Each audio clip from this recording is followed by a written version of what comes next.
예. 오늘 동영상은 성실이라는 제목의 동영상인데요.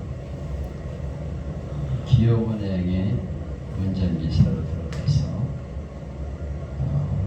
자격증을 따가지고 보일러 기사가 되고 거기서 또 열심히 노력을 해서 나보다 2시간 먼저 나가서 관리를 하면서 일하는 걸 보고 상사가 정식 직원으로 이렇게 일을 뭔가 시켜보다가 이 사람 괜찮다 그래서 정식 직원으로 발탁을 해서 청부 직원이 되는데 거기서 그는 6개월 만에 고속 승진해가지고 지점장이 되죠. 그는 자기의 강점이 뭔가를 생각합니다. 성실하다. 그래서 그 성실을 가지고 성공하는 사람이 되었습니다. 또 카디자라고 하는 학생, 쓰레기 더미에서 태어나서 자랐습니다. 12번을 학교로 옮겨다니면서 대학을 가고 싶다. 그런 소망을 갖게 되었어요.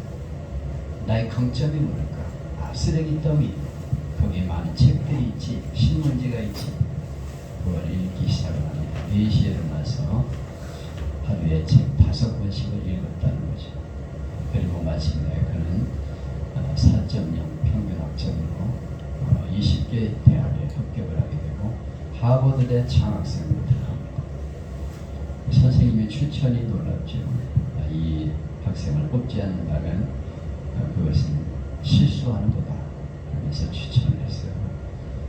그는 아주 성실한 자기 강점을 활용해서 쓰레기 더미를 뒤져가지고 책을 읽고 그리고 신문을 읽으면서 노력을 해서 이런 성공적인 인물이 되었습니다. 그래 나는 못한다. 나는 여건이 안 돼. 지금 이런 상황편에서 내가 할 게 있어? 이런 생각을 하기 쉬운데요. 크리스천은 그래서는 안 됩니다. 하나님이 나와 함께 하신다 하는 믿음을 가지고 앞에 가로막힌 성벽을 뛰어넘는 그런 용기가 있어야 합니다. 하나님 말씀대로 실천해 보면 알아요. 하나님 말씀대로 정말 열심히 하나님을 믿고 우리가 믿음으로 행하면 놀라운 기적이 우리에게 일어나게 되는 것입니다. 안 된다, 불가능하다. 안 된다는 생각만 가지면 안 돼요. 우리는 할 수 있습니다. 난 할 수 있다. 하나님 함께 하시면 분명히 나는 해낼 것이다. 그런 믿음을 가지고 성실하게 주신 사명을 감당하는 우리가 될 수 있기를 바랍니다. 우리는 그리스도가 누군가, 나는 그리스도와 어떤 관계가 있는가를 아는 것이 소중하지요. 왜냐하면 예수님이 어떤 분인가를 알 때 믿음으로 구원받고 믿음으로 하나님의 은혜와 축복을 받게 되기 때문입니다. 예수님을 아는 데는 몇 가지 방법이 있는데요. 첫째는 예수님이 친히 자기 자신에 대해서 말씀해 주신 게 있어요. 예를 들면 나는 선한 목자다.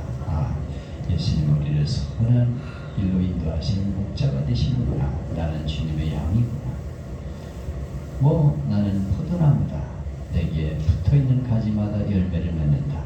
예수님을 잘 믿으면 말씀대로 살면 열매가 좋은 열매가 맺히는구나. 나는 빛이다. 생명이다. 진리다. 이렇게 여러 말씀하셨는데 이것이 바로 예수님이 누군가를 우리에게 보여주고 있죠. 둘째는 예수님께서 다른 사람에게 가르친 말씀을 보면서 구분할 수 있습니다. 가령 가늠한 여인을 붙잡아 돌로 치려는 현장에서 예수님은 그 여인과 군중에게 어떻게 했습니까? 너희가 죄 없는 자가 돌로 치라. 아무도 여인을 건드리지 못했어요. 왜냐하면 자기 양심에 죄가 다 있기 때문에. 그래서 이 여인에게 예수님이 용서하시면서 너도 너를 용서하니 다시는 죄를 짓지 말라. 이렇게 용서하신 모습을 볼 수가 있죠. 어떤 죄인도 예수님은 용서하신다는 것을 우리에게 보여주고 있어요. 셋째로 예수님의 행적을 통해서 예수님을 알 수 있어요. 예수님은 18년 동안이나 귀신 들린 정신병자 그를 향해서 이는 아브라함의 딸이다 이렇게 보셨습니다. 18년 동안이나 귀신 들려가지고 헤매는 정신병자, 사람 취급도 안 하잖아요. 누가 그렇게 중얼거리면서 막 돌아다니고 옷도 막 빨가벗기도 하고 막 이러면서 돌아다니는데 사람 취급하겠어요? 근데 예수님은 이 여인이 아브라함의 딸이다 이렇게 귀하게 여기셨어요. 세상 사람은 어떻게 보든지 주님께 보시기에는 우리를 귀하게 하나님의 딸로 그렇게 보시는 것이죠. 그래서 예수님이 하시는 행적을 통해서 예수님이 누군가를 알 수 있고요. 넷째는 예수님의 행위나 말씀에 대한 다른 사람의 반응을 보면 예수님 알 수 있어요. 예수님 말씀을 들은 사람이 어떻게 느끼고 어떻게 행동했는가를 보면 예수님을 알 수 있다. 여기 본문에 보면 예수님 주위에 있던 사람들의 반응이 나와 있는데요. 첫째는 지난 시간에 봤던 예수님의 형제들이 되도록 그들은 예수님의 능력과 이적을 믿었어요. 그런데 예수님의 십자가의 의미를 몰랐습니다. 예수님이 왜 오셨는가를 몰라요. 그래서 당신을 나타내려면 예루살렘으로 올라가야지 시골 구석에 있으면 됩니까? 이러면서 당신이 왕이 되면 우리가 한 자리 차지할 텐데 왜 이러고 있습니까? 이렇게 말하고 있어요. 그러니까 예수님의 십자가의 의미를 모르고는 예수 믿고 복 받고 잘 먹고 잘 살겠다는 생각 가지고는 예수님 누군가를 이해할 수 없다는 것이죠. 또 둘째는 예수님을 죽이려는 사람들이 있었습니다. 그들은 예수님을 못 박아 죽이려고 해서 십자가에, 왜냐하면 예수님이 의롭게 살며 의로운 것을 말씀하기 때문에 그게 싫다 이거예요. 자기들이 예수를 안 죽이면 회개하는 길밖에 없으므로 예수님을 죽여야 되겠다 이렇게 결심하고 예수님을 못 박으려고 하는 것입니다. 사실 죄인이 죄 때문에 죽는 건 10,000명이 죽어도 할 말이 없죠. 근데 의인한 사람은 죄 없이 죽어서는 안 돼요. 대제사장은 저 한 사람 죽음으로 많은 사람 평안하게 사는 게 옳다 이렇게 주장을 하고 있어요. 디모데서 보면 무릇 경건하게 살고자 하는 자는 핍박을 받으리라 그랬어요. 경건하게 사는 게 싫다 이거예요.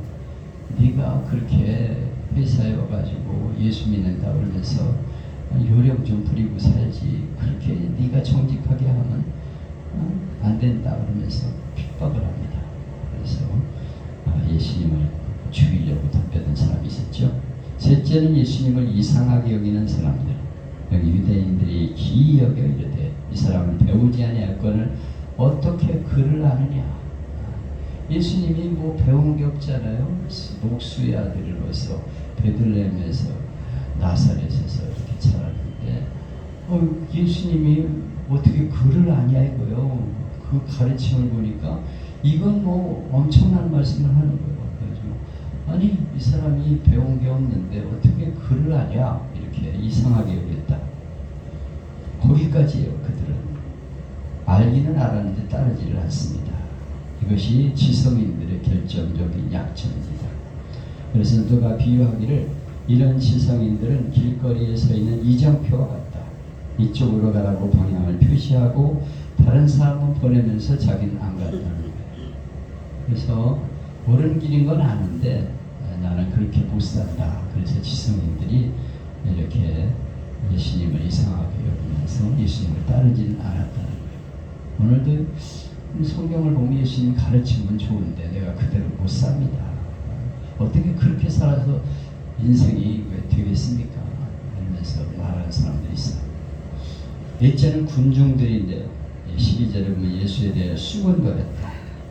군중은 수군거리기 좋아해요. 그래서 군중들의 여론을 믿기가 어렵습니다. 그래서 와 하고 누가 올 한번 얘기하면 그쪽으로 확 쏠리고 누가 얘기하면 이쪽으로 쏠리고 여론이라는 게 믿을 수가 없습니다.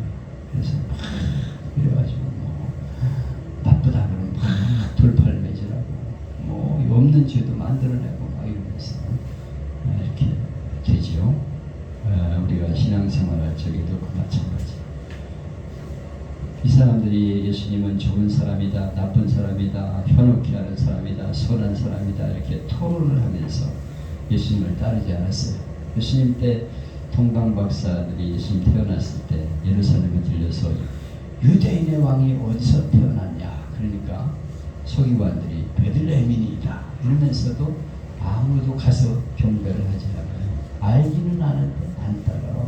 그리고 예수님에 대해서 소동했다 그랬어요. 시끄럽게 막 떠들고 얘기는 하는데 예수님을 정작 따르지 않았다는 것이죠. 이렇게 흥미 위주로 이렇게 떠들고 뭐 자꾸 얘기만 하는 이런 사람들, 군중들, 일반 군중들은 예수님을 제대로 믿기가 어렵습니다. 우리는 군중 속의 한 사람이 되면 안 돼요. 내가 예수님을 정말 만나야 됩니다. 내가 그분을 진심으로 믿는 게 중요하죠. 그들은 예수님을 현혹해 하는 자다, 미혹해 하는 자다, 안식일의 규례를 파괴하는 이단이다. 예수님이 세리와 창녀들, 죄인들과 먹고 마시기 때문에 먹기를 좋아하는 세속주의자다 이렇게 비난을 했습니다. 관습대로 그냥 따르면 괜찮아요. 근데 뭔가 개혁하려고 말을 하면 미쳤다, 돌았다, 온갖 소리를 다 한 거죠. 다음 예수님을 용기 있는 자라고 평가하는 사람도 있어요. 왜냐하면 예수님이 핍박하는 자들 앞에서도 용감하게 말씀하셨습니다. 공개적으로 공방을 하고 심지어는 화이스진저 바리새인과 서기관들이, 아니 바리새인과 서기관들이 어떤 사람이라고 화이스진저 그러면서 막 저주를 퍼붓습니까? 이거는 날 죽이라고 말하는 것과 같아요. 그래서 이야, 굉장한 용기가 있는 분이다 이렇게 말한 사람이 있었어요. 또 예수님이 말씀을 들으면서 권세가 있다 이렇게 평가한 사람이 있습니다. 예수님은 사람을 잡아끄는 힘과 권세가 있고 설득력이 있었어요. 그래서 유대 사람들이 두려워서 감히 공개적으로 그를 말하는 자가 없었다 이렇게 본문에서 말씀합니다. 이런 수군거리는 군중을 향해 예수님 뭐라고 말씀하셨나요? 사람이 하나님의 뜻을 행하려 하면 이 교훈이 하나님께로서 왔는지 내가 스스로 말함인지 알리라. 너희가 행해보면 내가 내 스스로 말하는 건지 하나님의 말씀인지 알게 되리라. 행하면 알게 된다는 거예요. 아멘. 전적으로 하나님의 말씀을 믿고 예수님 말씀을 믿고 그대로 순종하고 따라보면 이분이 진짜 하나님의 말씀을 하는구나 하는 것을 알 수 있게 된다고 말하고 있어요. 순종하면 알 수 있습니다. 원수를 사랑하라 하는 말씀을 줬는데요. 이 원수를 사랑하는 말이 그냥 이해가 되지 않는 말이죠. 어떻게 원수를 사랑해? 이렇게 생각합니다. 그러나 한번 미워하는 사람을 위해 기도하고 진심으로 용서하고 사랑해보면 예수님 말씀 이런 것이구나 해서 알 수 있어요. 저도 목회하면서 저를 괴롭힌 사람이 있었죠. 그래서 내가 찾아가서 신방하고 술주정뱅이 어떻게든지 이렇게 음식도 사주고 먹을 것도 갖다 주면서 이렇게 잘 해서 돌봐줬고 하늘교회 개척하니까 따라와서 자기가 오른팔이 되겠다 그랬는데 재정부장 시키고 장로가 시켰더니 나를 향해서 막 공격을 하는 거예요. 목사님이 내 허락을 안 받고 재정부장 말을 안 듣고 돈을 함부로 쓴다 막 재정부원한테 계속 그러는 거예요. 그래서 아니 장로님, 내가 돈을 함부로 쓴 게 뭡니까? 이 함부로 쓴 게 있으면 얘기해 보세요. 수리비 그랬으면 그 수리비 범위 안에서 수도가 터졌으면 고치는 사람 불러가지고 수리하고 그러고 주일날 와서 결제하면 되는데 뭘 교회 그 재정부 앞에서 자꾸 불평을 하고 함부로 쓴다니 내 결제라고. 최종 결제자가 누굽니까? 담임 목사가 마지막에 사인하는 거 아니에요. 장로님은 이게 집행이 잘 됐느냐 안 됐느냐를 감독하는 거지 담임 목사가 하는 일에 대해서 결제를 받느냐 안 받느냐 이런 말을 하는 건 안 됩니다. 그러려면 재정부장 그만두세요. 그랬더니 막 나를 재정부장 안 시키면은 목사님을 죽이겠다고 칼로 찔러 죽이겠다고 자기가 깡패라고 마포 삼형제 막 이러면서 얘기를 해. 그런데 참 힘들었습니다. 교인들은 막 이런 사람은 체벌해야 됩니다. 어떻게 이럴 수가 있습니까? 그래서 체벌해가지고 출교를 시키죠. 원수까지 사랑하라고 그랬는데 내가 그 장로를 책벌을 하고 어떻게 강대상에서 사랑을 말할 수 있습니까? 나는 못합니다. 그리고 품어줬더니 나중에 이제 스스로 교회를 떠나가고 미국에 갔는데 그걸 겪으면서 내가 예수님의 원수를 위해서 아버지 저들을 용서해달라고 기도한 기도가 무엇인가를 알게 되었어요. 그리고 정말 나를 미워하고 해치는 사람을 사랑한다는 게 뭔가를 알게 되었어요. 그리고 그걸 넘어설 때 다른 사람 얼마든지 용서할 수 있는 마음이 제게 생겼어요. 난 나한테 막 대들고 뭐 그래도 끄떡도 안 합니다. 예수님 십자가에 못 박는 자를 왜 용서하시는데 뭐 그까지 아무리 나한테 잘못해도 나는 그런 거 다 받아들일 수 있어. 그런 하나의 말씀을 실천해 보면 그 다음에 알게 돼요. 바로 예수님의 가르침이 이런 거구나. 그래서 원수가 없어지게 되고 사람들이 나를 향해 가까이 오는 것을 느끼게 되는 것이죠. 그게 손해가 아니에요. 내가 사랑함으로써 하나님의 은혜가 내게 임하는 것을 느끼게 되는 것이죠. 11조도 마찬가지죠. 수입을 다 써도 모자라는데 10분의 1을 바치라니 어떻게 그럴 수가 있냐. 11조면은 뭐 내가 200만 원 받으면 20만 원을 내란 말이냐. 이거 그 적금 들어가지고 노후 대책하고 애들 가르쳐야 되는데 이러면서 못하잖아요. 근데 해보면 별 문제가 없다는 것을 깨닫게 돼요. 어떤 분의 간증을 보면 그는 신앙생활 한 20년이 지나도 11조를 안 했어요. 근데 자기와 같이 믿었던 한 친구는 믿는 날부터 꼬박꼬박 11조를 바쳐. 모아도 시원찮은데 11조를 왜 바치냐. 근데 20년이 지나고 나서 결혼을 내리기를 그 친구와 내가 사는 게 같아. 나는 11조를 계속 냈는데도 여전히 그 생활이고 저 친구는 11조를 내면서도 잘 살아.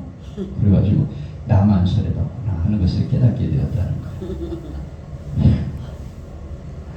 어떤 분은 일생 동안 교회 다녀야 되는 줄 알면서도 나가지 못합니다. 그래서 나이 50이 넘어 교회 나오게 돼서 간증합니다. 내가 젊었을 때 교회 나가는 것이 좋은 일인 줄 알지만은 일주일 내내 일해도 시간이 모자라는데 주일날 하루 쉬면서 교회 나간다는 게 나는 부담됐다는 거예요. 그래서 열심히 일을 하고 주일도 일을 하고 안 쉬고 일을 하고. 근데 50이 넘어보니까 내가 그동안 손해봤다. 일주일에 한 번씩 당당하게 놀면서 주일 예배 드리면서 저렇게 잘 사는데 난 이게 뭐냐 이거야. 죽으라고 이랬는데도 저만큼 못 살아. 그래가지고 내가 이제 교회 나오게 되었습니다. 이렇게 간증하더라는 거예요. 지켜보면 알아. 실천해보면 알아. 하나님 말씀이 헛되지 않다는 걸 알아요. 그게 진짜 하나님의 말씀이라는 걸 알게 돼요. 하나님의 축복이라는 걸 알게 되는 것이죠. 우리의 계산으로는 손해가 나는 것 같아도 하나님 뜻대로 행하면 알게 되리라. 하나님 말씀이 정말 중요하구나 것을 깨닫게 된다는 것입니다. 여러분, 신앙생활은 이론이 아닙니다. 믿고 행해보면 하나님의 뜻을 알게 되고 하나님의 사랑과 은혜를 깨닫게 돼요. 이게 손해가 아니구나. 하나님의 축복이 하는구나 하는 것을 깨닫게 되는 것입니다. 말씀을 듣고 잊어버리는 자가 아니요 그대로 믿고 행하는 자가 되라고 성경은 말씀하고 있습니다. 그때 하나님이 내게 은혜를 주셨다는 것을 간증할 수 있게 되는 것입니다. 아멘. 여러분, 하나님 말씀대로 살아서 가족과 친지들에게 말씀대로 살면 복을 받는다. 나 봐라. 이렇게 간증을 해서 여러분들을 통해 가족과 친지들